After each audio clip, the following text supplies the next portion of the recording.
So present RC16కి RC15 కంటే ఎక్కువ vibe ఉంది అనుకోవచ్చు, ఎందుకంటే ఆయన ఇచ్చే అప్డేట్స్ కానీ అవంతా క్రేజీగా ఉన్నాయి.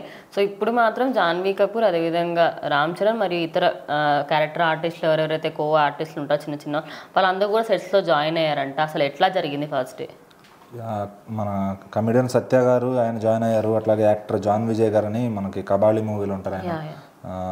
జాన్వీ కపూర్, చరణ్ గారు కూడా సెట్స్లోకి వెళ్ళారు. సో షూట్ అయితే అక్కడ మైసూర్లో వేసిన సెట్లో అయితే షూట్ స్టార్ట్ అయిపోయింది. ఒక ఫైట్ సీక్వెన్స్తో జరుగుతుంది అనమాట. సో మరి ఆ ఫైట్ సీక్వెన్స్లో హీరోయిన్ కూడా ఉంటుందా లేదంటే ఇంకేదన్నా షూట్ చేస్తారా అక్కడ ఆ ప్లేస్లో? ఆ బెల్లం ఫ్యాక్టరీ సెట్ అంటేనే ఇప్పుడు దాకా ఎవరు ట్రై చేసినట్లేదు మన సినిమాలో. ఎక్కడైనా పాత సినిమాలో ఉండుండొచ్చు కానీ అంటే బెల్లం ఫ్యాక్టరీ ఉండదు, బెల్లంతో తయారీ. ఇప్పుడు మనకి విజయనగరం ఆ సైడ్, శ్రీకాకుళం సైడ్ బెల్లం తయారీ చేస్తారు. సో ఇది ఇప్పుడు అక్కడ డైరెక్ట్గా అంటే అక్కడికి వెళ్ళి ఇప్పుడు డైరెక్ట్గా సెట్ చేస్తే ఏమవుద్దంటే అక్కడ షూట్ చేసినా అక్కడ జనం క్రౌడ్ పోగైపోతారు. అందుకని చెప్పి మైసూర్లో ఒక లొకేషన్ చూసి ఖాళీగా ఉన్న చోట ఆ సెట్ వేసుకున్నారు అనమాట. సో అంటే బెల్లం తయారీకి కొంత ప్లేస్ ఉంటుంది అక్కడ బాగా ఫేమస్. ఈ స్టోరీ ఆ విజయనగరం, శ్రీకాకుళం జిల్లాలు అక్కడ యాక్టర్స్ని ఈయన హైర్ చేసుకున్నారు ఆల్రెడీ ఒకసారి ఆడిషన్స్ పెట్టి. సో ఆ యాక్టర్స్ని ఆ యాస్ కోసం అని చెప్పి ఆ యాక్టర్స్ని తీసుకొచ్చి, సో అక్కడ పని ఏంటంటే బెల్లం తయారీ ఉంటుంది కాబట్టి ఆ పని అక్కడ డైరెక్ట్గా షూట్ చేయలేక ఈయన ఇక్కడ మైసూర్లో సెట్ వేసుకుని చేస్తున్నారు అనమాట. పీస్ఫుల్గా షూట్ చేసుకున్నారు. సో ఖచ్చితంగా మంచి ఆ యాసను కరెక్ట్గా దింపుతారు. ఈయనకి అవగాహన అక్కడ నుంచి ఆ బ్యాక్డ్రాప్లో నుంచి వచ్చినాయని కాబట్టి సో ఆయన ఖచ్చితంగా ఆ యాస గురించి ఒక కమాండ్ ఉంటుంది.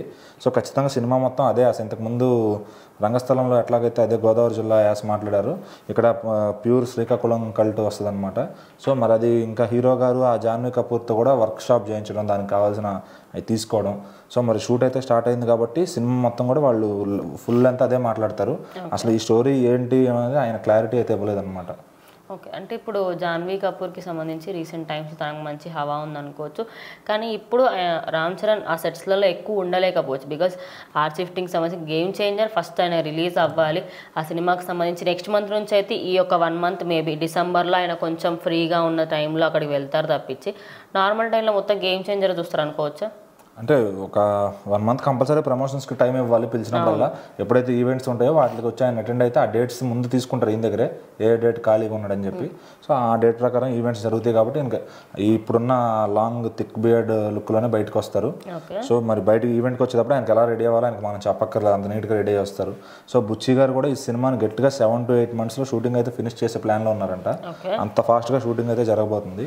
సో మరి నాకు తెలిసి ఈ సంక్రాంతి గేమ్ చేంజర్ ఉంది కాబట్టి 2025 ఎండ్కి క్రిస్మస్కి కానీ లేదా సంక్రాంతి 2026కి కానీ ఈ సినిమాని లాక్ చేస్తారని తెలుస్తుంది. సో ఖచ్చితంగా ఈ సినిమాకి అయితే ఎక్కువ టైం తీసుకోరు. మళ్ళీ తర్వాత సుకుమార్ గారితో సినిమా అంటే అది కొంచెం టైం పడుతుంది కాబట్టి సో ఈయన మాత్రం చాలా ఫాస్ట్గా చేసి అవుట్పుట్ ఇస్తారని తెలుస్తుంది. ఓకే, సో మూవీకి సంబంధించి అప్డేట్స్ ఇంకేమైనా ఉన్నాయి అంటే ప్రీ రిలీజ్ ఈవెంట్స్ ఒక టెక్సాస్లో ఉందని తెలుసు, మరి తెలంగాణ ఆంధ్రాలో ఏమైనా ఐడియా ఉందా? అది ఇంకా ఏం బయటికి రాలేదు. ఏదన్నా వస్తే ముందుగా మూవీ టీం వాళ్ళు ఇంటిమేట్ చేస్తారు. ఎందుకంటే వాళ్ళు ఆల్రెడీ December 24th దానికి ఒక 1 month ముందు అనౌన్స్ చేయడమే నిజంగా గ్రేట్ అది. సో అసలు గేమ్ చేంజర్కి అప్డేట్సే 60 రోజుల నుంచి గేమ్ చేంజర్కి ఇంకో 44 రోజుల్లో దగ్గర ఉన్నాం అనే ఫీలింగ్ అది చాలా బాగుంటుంది మన ఫ్యాన్స్కి.